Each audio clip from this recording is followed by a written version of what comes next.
Hello and a very warm welcome to all of you school Shiksha platform. आप सारे बच्चों का स्कूल शिक्षा के प्लेटफॉर्म पर स्वागत है। आज हम क्या देखेंगे? आज हम ये देखेंगे कि आप सारे बच्चे कहते हो कि मैम हमें स्ट्रैटेजी बता दो, हमें समझ में नहीं आता कि हम किस तरीके से पढ़ाई करें। तो देखिए, स्ट्रैटेजी जैसा कुछ नहीं होता है कि मैम मुझे टाइम बता दो, 6 बजे उठना है तो उठना है, no matter how it is. ठीक है, नहीं, ऐसा नहीं है। Strategy is just a road map. आपको सिर्फ पता होना चाहिए कि मुझे इस तरीके से अपना क्या है, अपने इंटरेस्ट तक पहुंचना है। ठीक है, हार्ड एंड फास्ट रूल नहीं होता। आप जिस हिसाब से कंफर्टेबल हो आप उस हिसाब से रहिएगा। बस एक बात याद रखिएगा कि आपको अपनी कंसिस्टेंसी मेंटेन करनी पड़ेगी। सबसे ज्यादा इंपॉर्टेंट क्या होता है? कंसिस्टेंसी। कंसिस्टेंसी मतलब क्या होता है? आपको डेली वर्क करना पड़ेगा, डेली आपको काम करना पड़ेगा, तब आप कंसिस्टेंट हो जाएंगे। आपको तब वहां पे आपको पता चलेगा कि अच्छा मेरी स्ट्रैटेजी सही जा रही है। ठीक है, आपको डेली पढ़ना है, थोड़ा ही पढ़िए पर डेली पढ़िए। ठीक है, डेली थोड़े क्वेश्चंस लगाइए, जो भी टीचर पढ़ा रहा है कम से कम आप वो कंप्लीट कर लीजिए। यहाँ पे हम आपके साथ जुड़े हैं, मैं आपको ये चीज बताऊंगी कि आपको क्या चीजें कब पढ़नी है, किस तरीके से पढ़नी है। मैं कोशिश करूंगी कि अगर आप मेरे साथ 1.5 से 2 घंटे बैच में जुड़े हो, वीडियोज में जुड़े हो, तो मैं आपको यहाँ पे ही मैक्सिमम चीजें कंप्लीट करा दूँ। ठीक है, बट देखिए मैं आपको बताती हूँ, ऐसा कभी भी नहीं हो सकता है, ठीक है, कि आप मेरे पे टोटली डिपेंड रहो और मैं सिर्फ वीडियोस के थ्रू आपका कंप्लीट हो जाए। हाँ, मैं इतना इंश्योर कर सकती हूँ कि अगर आप सिर्फ मेरी वीडियोस देखोगे, सिर्फ मेरे पढ़ाए हुए क्वेश्चन सॉल्व करेंगे, तो आपका सीएचएस एंट्रेंस आराम से निकल जाएगा। ठीक है, लेकिन अगर आपको टॉप रैंक लाना है, लेकिन अगर आपको बहुत अच्छा नंबर लाना है, तो आपको थोड़ी मेहनत करनी पड़ेगी। ठीक है, मैं आपको एकदम साफ साफ बोलती हूँ कि मैं आपको जितना पढ़ाऊंगी आप आराम से निकाल लेंगे उसमें एंट्रेंस। लेकिन अगर आपको और ज्यादा मार्क्स लाना है या आपको टॉपर्स वाली लिस्ट में आना है, तो आपको थोड़ी मेहनत खुद से करनी पड़ेगी। मैं इतना करा सकती हूँ, मैं आपको इतना करा सकती हूँ कि मैं आपका एंट्रेंस में नाम ला सकती हूँ। ठीक है, चलिए मैं आपको स्ट्रैटेजी बता देती हूँ एक बार, सारा कुछ कैसे हमारा स्ट्रैटेजी फॉलो होगा। मैं आपको रोड मैप बताती हूँ। सबसे पहले हम जब भी तैयारी शुरू करते हैं तो हमें क्या पता होना चाहिए कि मैम सिलेबस क्या है, एग्जाम स्ट्रक्चर क्या है। स्ट्रक्चर मतलब क्या हुआ मैम, कि कौन सा क्वेश्चन का इंपॉर्टेंस कितना है। ठीक है, क्वेश्चन का इंपॉर्टेंस आपको पता होना चाहिए, चैप्टर इंपॉर्टेंस आपको पता होना चाहिए। ठीक है, क्वेश्चन इंपॉर्टेंस, आपको चैप्टर का इंपॉर्टेंस पता होना चाहिए। ठीक है, आपको पता होना चाहिए कि आपका कौन सा सब्जेक्ट जो है वो कितना इंपॉर्टेंस रखता है, सब्जेक्ट इंपॉर्टेंस। ठीक है, ये सारी चीजें क्या है आपको पता होनी चाहिए। ठीक है, नेक्स्ट क्या देखेंगे, ये आपका सिलेबस। ये जो सिलेबस है आप एक बार अपने इसका जो सिलेबस है ये आपके पास प्रिंट आउट होना चाहिए। जब भी हम पढ़ेंगे, जब आपने एक चैप्टर पढ़ लिया आपको इसे टिक करना है, ये आपने पढ़ लिया टिक करना है, ये आपने पढ़ लिया टिक करना है, ये आपने पढ़ लिया टिक करना मैम, ये पढ़ लिया हाँ मैम टिक करना है। ये हमें समझ में नहीं आया मैम, आपने पढ़ा दिया तो गोला बना दो कि मैम ने ये पढ़ा दिया पर मुझे ये समझ में नहीं आया, मुझे इसे एक बार और देखना पड़ेगा। ये हो गया हमारा, ये हो गया हमारा, मैम ने अभी तक ये नहीं पढ़ाया तो इसको बना दीजिए कि मैम ने नहीं पढ़ाया, जब मैम पढ़ाएंगे तब आप कंप्लीट कर लीजिएगा। ठीक है, इस तरीके से आपको अपना अप्रोच जो है वो रखना पड़ेगा। ठीक है, आपको पता होना चाहिए कि आप सिलेबस के हिसाब से अभी कहाँ पे हो। ठीक है, आपने ये सब कुछ पढ़ लिया है, क्वेश्चन किसी का नहीं लग रहा है, तो आपको उस हिसाब से अपना जो है स्ट्रैटेजी थोड़ा थोड़ा अपडेट करते रहना पड़ेगा। ठीक है, नेक्स्ट है कि हम स्टडी मटेरियल। स्टडी मटेरियल क्या होता है कि मैम हमको क्वेश्चन कहाँ से करना है, कि हमको क्वेश्चन कहाँ से करना है, मैम हमको एक्सप्लेनेशन कहाँ से मिलेगा वीडियोस का। ठीक है, एक्सप्लेनेशन ऑफ टॉपिक्स का, कॉन्सेप्ट्स कहाँ से हमें मिलेंगे मैम, टॉपिक्स हमारे मैम कॉन्सेप्ट्स कहाँ से आएंगे। ठीक है, ये सारी चीजें क्या है आपको ये सब कुछ गैदर करना पड़ेगा।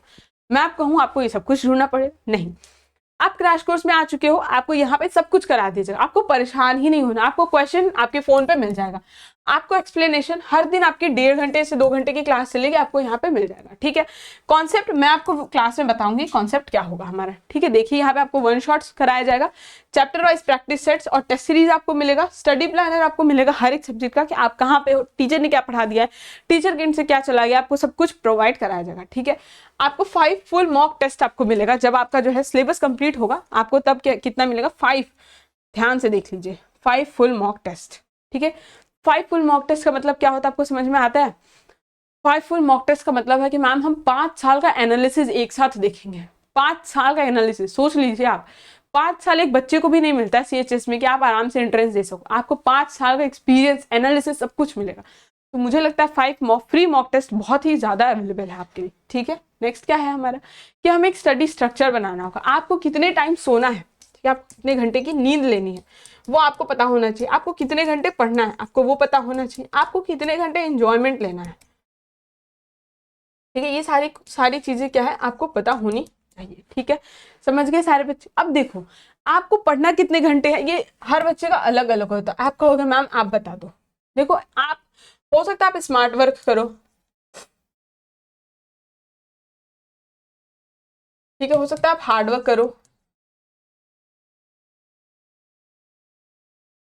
ठीक है, हो सकता है आप हार्डवर्क करिए, हो सकता है आप स्मार्ट वर्क करिए, ठीक है।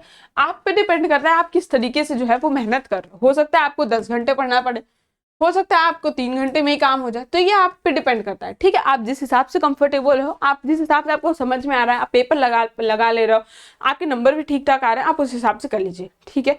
आपको लगता है कि मैम मुझे थोड़ा और अपडेट होना है खुद को, मतलब मुझे टॉपर्स वाली लिस्ट में जाना है, तो आप थोड़ी सी मेहनत अपनी बढ़ा सकते हैं, ठीक है। देखिए कुछ पाने के लिए कुछ तो खोना पड़ता है बेटा, ठीक है। अब ये क्या है आपका, ये है आपका ट्रेंड एनालिसिस, इससे आपको ये पता चलेगा कि कौन सा चैप्टर कितना ज्यादा इंपॉर्टेंट है। देखिए मैं आपको बता देती हूँ, सरफेस एरिया एंड वॉल्यूम आप देखिए हर साल 2, 3, 5 क्वेश्चन तक पूछे गए हैं, तो मतलब सरफेस एरिया एंड वॉल्यूम क्या है, बहुत ही इंपॉर्टेंट है। परेशान नहीं होना, ये सब स्लाइड आपको मिल जाएगा, ठीक है। सर्कल, सर्कल देखिए कितना इंपॉर्टेंट है, हर साल क्वेश्चन आया है। सम एप्लीकेशन ऑफ ट्रिग्नोमेट्री हर साल क्वेश्चन आया है। इंट्रोडक्शन टू ट्रिग्नोमेट्री हर साल आया है, ये देखो 5-5 नंबर के आए हैं क्वेश्चन, ठीक है। कोऑर्डिनेट ज्योमेट्री बहुत इंपॉर्टेंट है। ट्राइंगल आपका बहुत ज्यादा इंपॉर्टेंट है, ठीक है। अरिथमेटिक प्रोग्रेशन थोड़ा इंपॉर्टेंट है। पेयर ऑफ लीनियर इक्वेशंस आपका थोड़ा थोड़ा इंपॉर्टेंट है, हर साल थोड़े थोड़े क्वेश्चंस आए हुए हैं, ठीक है। ये देखिए exponent and power, simplification, percentage, time and work, speed, distance and time, देखिए कितना ज्यादा इंपॉर्टेंट है, देखिए कितना ज्यादा इंपॉर्टेंट है। देखिए रियल नंबर से आपको हर साल क्वेश्चन पूछ रहा है, ठीक है। देख सकते हो आप, ये सारे बच्चे आप एकदम आराम से एकदम बैठेगा और आप ये देख लीजिएगा, ठीक है। अब आपको प्रैक्टिस करना है और क्विजेस लगाना है। अब आपको जो डीपीपी मिलेगा, डीपीपी क्विज मिलेगा, आपको वो लगाना है। आपको जो प्रैक्टिस सेट मिलेंगे, प्रैक्टिस सेट आपको वो लगाना है। आपको जो टेस्ट सीरीज मिलेगा आपको वो लगाना है, ठीक है। सब कुछ आपको लगा के खुद का क्या करना है, असेसमेंट करना है, सेल्फ असेसमेंट आपको करना है, सेल्फ असेसमेंट आपको करना है। ऐसा नहीं है कि मैम हमने प्रैक्टिस सेट लगाया लेकिन मेरे बहुत गलत आ रहे हैं, उसमें नंबर अच्छे नंबर नहीं आ रहे, फिर भी मैं खुद को क्या कह रही हूँ, कह रही नहीं ठीक है इतने में इतना मिल सकता है नंबर, इतने में हो जाएगा, नहीं। सेल्फ असेसमेंट करिए, सही करिए। मेरे नंबर कम आ रहे हैं तो कम आ रहे हैं, मुझे मेहनत करनी पड़ेगी। ऐसा नहीं है कि ठीक है मेरे नंबर कम आ रहा है यही पेपर थोड़ी आ रहा है, ऐसा नहीं होता है। बहुत से बच्चों को मैं मिस्टेक यही बताती हूँ कि बच्चों को कोई भी इंस्टीट्यूट कुछ भी क्वेश्चन प्रोवाइड करते हैं ना, तो बच्चों को लगता है कि अरे ये क्वेश्चन थोड़ी आ जाएगा एग्जाम में, ये क्वेश्चन थोड़ी आ रहा है एग्जाम में। लेकिन मैं आपको बताती हूँ बहुत ऐसा होता है कि आपको क्वेश्चन क्या हो, रिपीट हो जाए, आपको टाइप रिपीट हो जाए, ठीक है। मैं नहीं कह रही यार, ठीक है चलो मैं कह रही हूँ कि मेरे क्वेश्चंस नहीं रिपीट हो सकते, ठीक है। मेरे क्वेश्चंस के टाइप तो रिपीट हो सकते हैं। मैं आपको जिस तरीके से बता रही हूँ, हो सकता है बेटा स्क्वायर एंड स्क्वायर रूट आ जाए, आप कैसे निकालोगे। मैंने आपको बोली बेटा 25 का स्क्वायर एंड स्क्वायर रूट मैं आपको सिखा दे रही हूँ, इस तरीके से आप निकाल सकते। मैं मान सकती हूँ 25 नहीं आया, 36 आ गया, तो जो तरीका मैंने बताया है 25 निकालने का, उसी तरीके से आप 36 निकाल सकते हो, ठीक है। तो आप कभी भी ये मत सोचिएगा कि अरे मैम का पढ़ाया हुआ थोड़ी आ जाएगा, ऐसा नहीं होता है, आ सकता है, ठीक है। आपको सब कुछ अच्छा प्रोवाइड किया जा रहा है, सब कुछ छाट छाट के निकाला जा रहा है, ठीक है। CHS के, सैनिक के, JNV के सबके पेपर्स देख करके तब आपको वो क्वेश्चंस प्रोवाइड कराए जाएंगे। तो आप समझिए उन क्वेश्चंस के इंपॉर्टेंस समझिए, आपको ऐसे ही कोई भी रैंडम क्वेश्चंस नहीं प्रोवाइड कराया जाता है, ठीक है। तो आप इस चीज को इंपॉर्टेंट लेके चलेगा कि हाँ मैम ने दिया है मतलब इंपॉर्टेंट है, ये क्वेश्चंस प्रीवियस ईयर के हैं, एग्जाम्स में पूछे गए हैं, किसी न किसी स्कूल एंट्रेंस में पूछे गए क्वेश्चंस होते हैं, ठीक है। आपको कंसिस्टेंट होना है, आपको खुद को क्या करना है, अपडेट रखना है। आप कंसिस्टेंट रहिए, ठीक है, कंसिस्टेंट रहिए। और आपको क्या करना है, अपना सिलेबस अपडेट करते रहना, आपको सिलेबस अपना देखना है, मैं कहाँ पे हूँ, मैम ने कहाँ तक पढ़ा दिया है, अभी कितना बाकी है, सब कुछ डेली डेली आपको ये चीजें देखनी है, ठीक है। नेक्स्ट क्या है हमारा, आपको अपने हेल्थ का ध्यान रखना है। ऐसा नहीं है कि मैम दिन भर पढ़ रहा हूँ और मेरी तबीयत खराब होती जा रही, ऐसा नहीं है। आपको रेस्ट लेना, आपको अपनी बॉडी का ध्यान रखना, आपके माइंड का ध्यान रखना, सब चीज का ध्यान रखना है, ठीक है। तो ये था बेसिकली आपको स्ट्रैटेजी का वीडियो। बहुत सारे बच्चे जो होते हैं जब हम वीडियो स्टार्ट करते हैं क्लासेस, तो उससे पहले कहते हैं कि मैम हमें एक बार स्ट्रैटेजी बता दो, अप्रोच बता दो कि किस तरीके से हमारी जो क्लासेज है वो स्मूथली चलेंगी, ठीक है। तो आज आपको सिर्फ यही बताया है, आप आराम से अपनी स्ट्रैटेजी अपने हिसाब से अपडेट कर सकते हैं। मेरे हिसाब से मुझे लगा कि जो जो चीज़ आपके लिए इंपॉर्टेंट है, शायद आपका इससे एग्जाम निकल जाएगा, मुझे वो चीज़ अपने में रखना सही लगा, ठीक है। आपको अगर लगता है कि मैम मुझे नंबर ऑफ आवर्स कम करना पड़ेगा पढ़ाई का, मुझे क्वेश्चंस नहीं लगाने हैं, तो आप अपने हिसाब से अपना अपडेट कर सकते हैं, ठीक है। आप सारे बच्चे फ्री हो। Thank you so much.